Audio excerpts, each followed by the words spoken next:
बनाने के लिए और प्रधानमंत्री मोदी जी के डिजिटल इंडिया की परिकल्पना को साकार करने के लिए आज एक कार्यक्रम यहां पर उन्हें वितरित किया जा रहा है। यूपी के अंदर हम 2 करोड़ युवाओं को टैबलेट और स्मार्टफोन दे रहे हैं। 2 करोड़ युवाओं को, याद करिए, 2 करोड़ युवा जब टैबलेट और स्मार्टफोन के माध्यम से अपनी तकनीकी दक्षता के माध्यम से इसका लाभ देश को देंगे तो भारत $5 ट्रिलियन की इकोनॉमी बनने की दिशा में अग्रसर होगा। भारत विकसित भारत की परिकल्पना को साकार करेगा। जिन युवाओं को आज रोजगार पत्र उपलब्ध करवाए जा रहे हैं, जिन लोगों को आज यहां पे ऋण वितरण के कार्यक्रम के साथ जोड़ा जा रहा है, जिन महिला स्वयंसेवी समूह को रिवॉल्विंग फंड का पैसा या बैंकों से जोड़ने का कार्य किया जा रहा है, ये सभी कार्यक्रम उसी व्यवस्था के हिस्से हैं। मत्स्य संपदा योजना के अंतर्गत भी एक बहन को आज यहां पर इस प्रोजेक्ट को आगे बढ़ाने के लिए अनुदान की पहली किस्त जारी होती है। बहनों और भाइयों, 56 लाख गरीबों को मकान दिया गया है कि पिछले 7-7.5 वर्ष के अंदर 2 करोड़ 62 लाख से अधिक गरीबों के लिए एक शौचालय का निर्माण करवाया गया। आज उत्तर प्रदेश की हर ग्राम पंचायत में ग्राम सचिवालय का निर्माण करके वहां पे एक कर्मचारी की तैनाती कंप्यूटर ऑपरेटर के रूप में करते हुए गांव की सुविधा गांव के अंदर ही गांव के लोगों को प्राप्त हो, जिनके लिए उन्हें जिले के अंदर, तहसील के अंदर, ब्लॉक के अंदर जाना पड़ता था, बार बार जाना पड़ता था, आज ऑनलाइन ये व्यवस्था वहीं पर उन्हें उपलब्ध करवाने का कार्य ग्राम पंचायतों में किया जा रहा है। बहनों और भाइयों, 6.5 लाख नौजवानों को सरकारी नौकरी मिलना कानून व्यवस्था और सुरक्षा का बेहतरीन वातावरण का परिणाम है। 40 लाख करोड़ रुपए के निवेश के प्रस्ताव उत्तर प्रदेश में आए हैं। और तो मैं तो मिर्जापुर और विंध्य क्षेत्र के सभी युवाओं का आह्वान करूंगा, हमारी सरकार एक निर्णय करने जा रही है।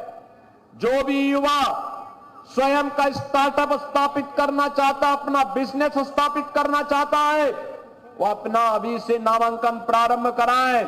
हम अगले कुछ वर्षों के अंदर 10 लाख युवाओं को पहले चरण में 5 लाख और दूसरे चरण में 10 लाख रुपए ब्याज मुक्त ऋण के रूप में उपलब्ध करवाने जा रहे हैं।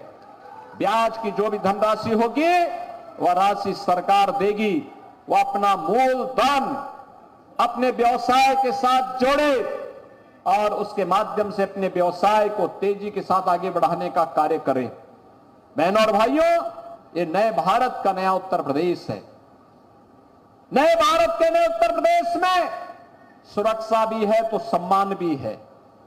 बेटी की सुरक्षा में कोई सेंध नहीं लगा सकता, अगर कोई लगाएगा तो उसको उसका खामियाजा भुगतना पड़ेगा।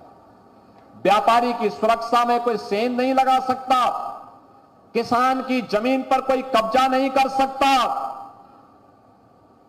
किसी गरीब की झोपड़ी को कोई उजाड़ने का दुस्साहस नहीं कर सकता है, और अगर करेगा तो उसको उसका खामियाजा भुगतना पड़ेगा। आपने देखा होगा 2017 के पहले यही प्रदेश है जहां माफिया समानांतर सरकार चलाते थे, समानांतर सरकार चलाते थे। कहीं खनन माफिया हावी था, कहीं वन माफिया हावी था, कहीं पशु माफिया हावी था, कहीं संगठित अपराध में लिप्त माफियाओं के गिरोह समानांतर सरकारें चलाती थी। जब उनका काफिला निकलता था तो सामान्य जनप्रतिनिधि सहम जाते थे, प्रशासन उनके सामने सैल्यूट देने के लिए मजबूर होता था और किसी की हिम्मत नहीं होती थी कि इन माफियाओं पर हाथ डाल सके। आज आप देख रहे होंगे ये माफिया आज गिड़गिड़ा रहे हैं, कह रहे हैं हुजूर एक बार जान बख्श दो, बस आगे से थैली लगा करके पेट भर लेंगे लेकिन किसी को छेड़ेंगे नहीं, किसी की संपत्ति पर कब्जा नहीं करेंगे, रात चलते हुए राहगीर पर या व्यापारी पर गोली नहीं बरसाएंगे।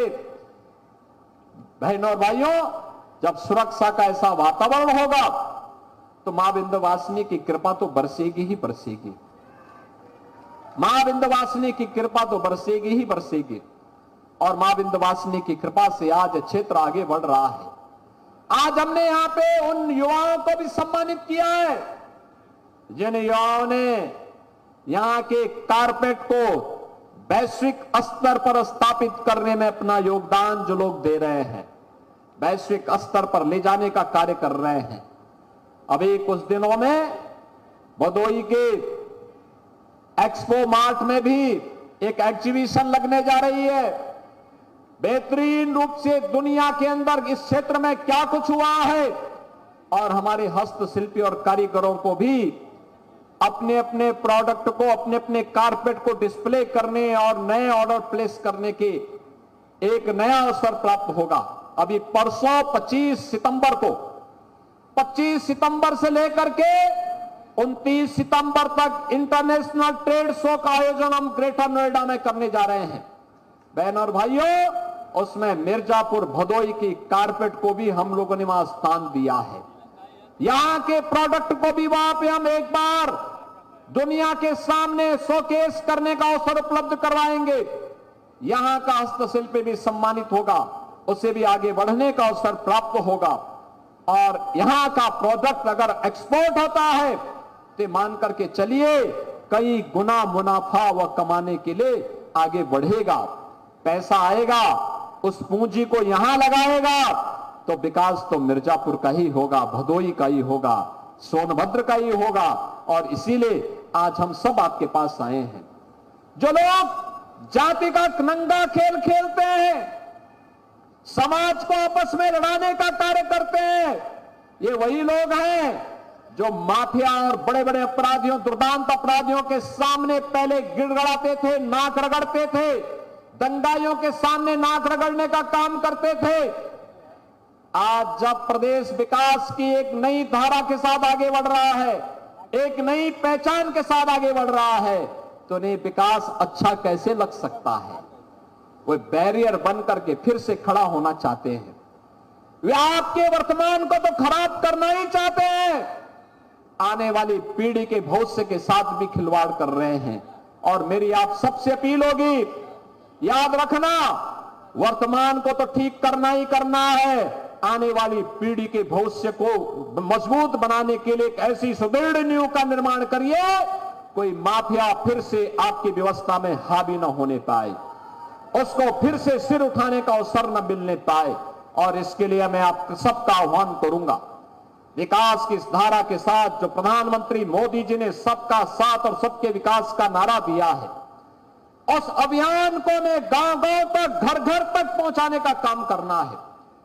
जैसे मां विंध्यवासिनी का धाम आज चमक रहा है, देश और दुनिया को अपनी ओर आकर्षित कर रहा है, जैसे आज मिर्जापुर जनपद 4 लेन की कनेक्टिविटी से बेहतरीन तरीके से जुड़ चुका है, जैसे यहां मेडिकल कॉलेज, विश्वविद्यालय, नर्सिंग कॉलेज का निर्माण तेजी के साथ आगे बढ़ा है, जैसे हर घर नल की योजना तेजी के साथ आगे बढ़ी है, ऐसे विकास का यह क्रम, यह सिलसिला अनवरत रूप से आगे बढ़ता रहे, इसके लिए एक और हम आए हैं। और दूसरी तरफ मैं आपको आश्वस्त करने के लिए आया हूं, बहनों और भाइयों, पहले निराश्रित महिलाएं यानी विधवा महिला, बुजुर्ग महिलाओं, दिव्यांग जनों को पेंशन का लाभ बहुत कम मिलता था। आज हम 12,000 रुपए सालाना उन्हें उपलब्ध करवाने का काम कर रहे हैं। 1 करोड़ परिवारों को सुविधा दी जा रही है। और मैं फिर प्रशासन से कहूंगा, जिन लोगों के पास पात्रता है लेकिन पेंशन नहीं मिल पा रही है, तत्काल चौपाल लगा करके, कैंप लगा करके उन्हें सुविधा का लाभ तत्काल उपलब्ध करवाने का काम करना चाहिए। बहनों और भाइयों, हमें आभार व्यक्त करना चाहिए प्रधानमंत्री मोदी जी का।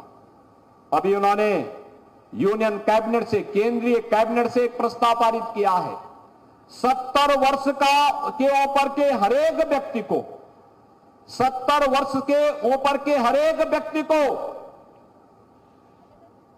5 लाख रुपए का आयुष्मान का कार्ड उपलब्ध होगा। यानी जो भी है, हम उत्तर प्रदेश के अंदर भी इसको तेजी के साथ लागू करने जा रहे हैं। उत्तर प्रदेश के अंदर 70 वर्ष से ऊपर का, पंडित जी आपकी उम्र क्या हो गई? पंडित जी की उम्र क्या हो गई? 70 साल हो गई हैं? नहीं, मैं रत्नाकर मिश्रा जी से पूछ रहा था। 70 वर्ष के हर एक बुजुर्ग को बिना भेदभाव के, यानी परिवार पे अब बुजुर्गों को कोई अपने परिवार में बोझा नहीं मानेगा। वैसे तो सेवा करना हर व्यक्ति का धर्म बनता है, अपने मां बाप का। सेवा करोगे तो मेवा मिलेगा। लेकिन अगर फिर भी अगर कोई नहीं कर रहा था तो अब तो 5 लाख रुपए हर साल उन्हें उपचार के लिए सरकार फ्री में उपलब्ध करवाएगी। 70 वर्ष से ऊपर के हर एक बुजुर्ग को सुविधा प्राप्त होने जा रही है और इसके लिए भी हम प्रधानमंत्री मोदी जी के आभारी हैं। उत्तर प्रदेश में तेजी के साथ उन लोगों के कार्ड बनेंगे, अभी से रजिस्ट्रेशन प्रारंभ होना चाहिए। जिन गरीबों के पास मकान नहीं, प्रधानमंत्री आवास योजना में, और अगर प्रधानमंत्री आवास योजना में आच्छादित नहीं हो रहे हैं तो उन्हें मुख्यमंत्री आवास योजना से आच्छादित करके हर गरीब को एक एक आवास का लाभ मिलना ही चाहिए। ये अवश्य हम उन तक पहुंचाने का काम करें। जिन गरीबों के अब तक राशन कार्ड नहीं बन पाए हैं, किन्हीं कारणों से नहीं बन पाए हैं, तत्काल वेरिफिकेशन करवा करके उस गरीब को राशन की सुविधा का लाभ और फ्री में राशन की सुविधा का लाभ मिले, इसके साथ हमें जोड़ने की कार्रवाई को तेजी के साथ आगे बढ़ाना चाहिए।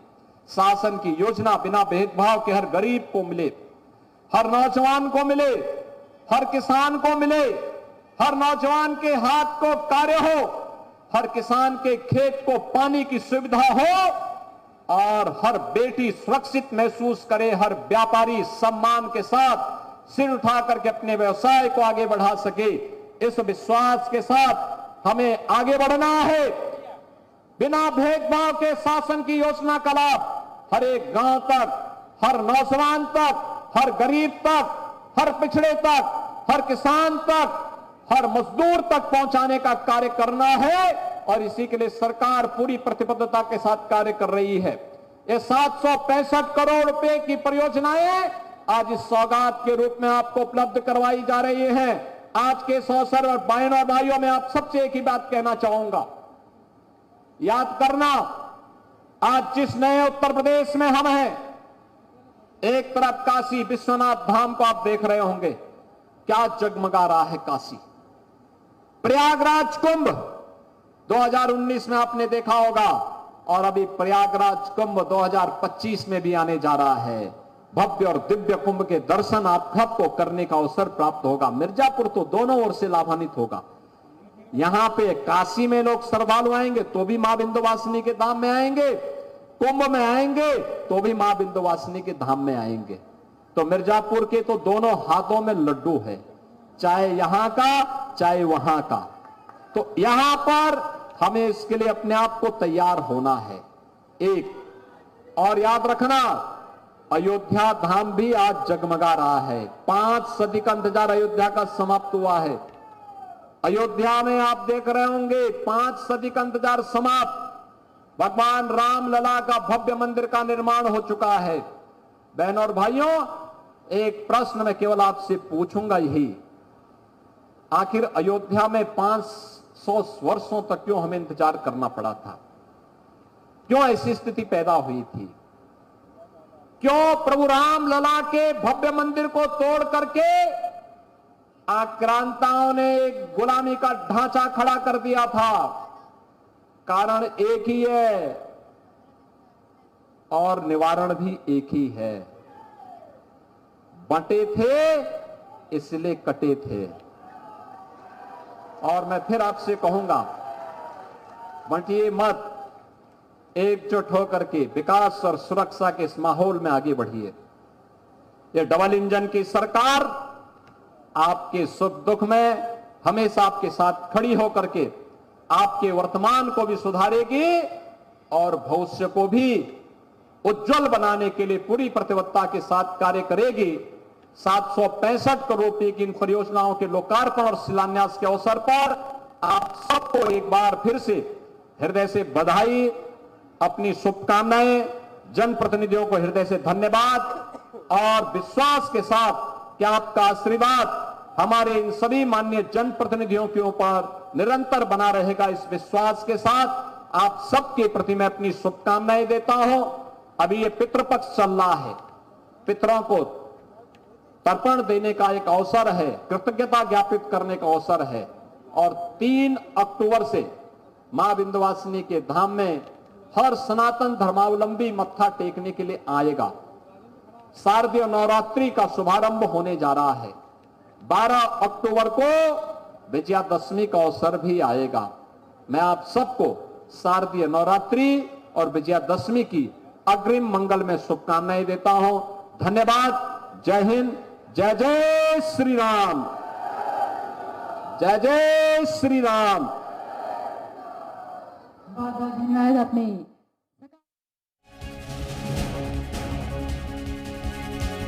तो सीएम योगी आदित्यनाथ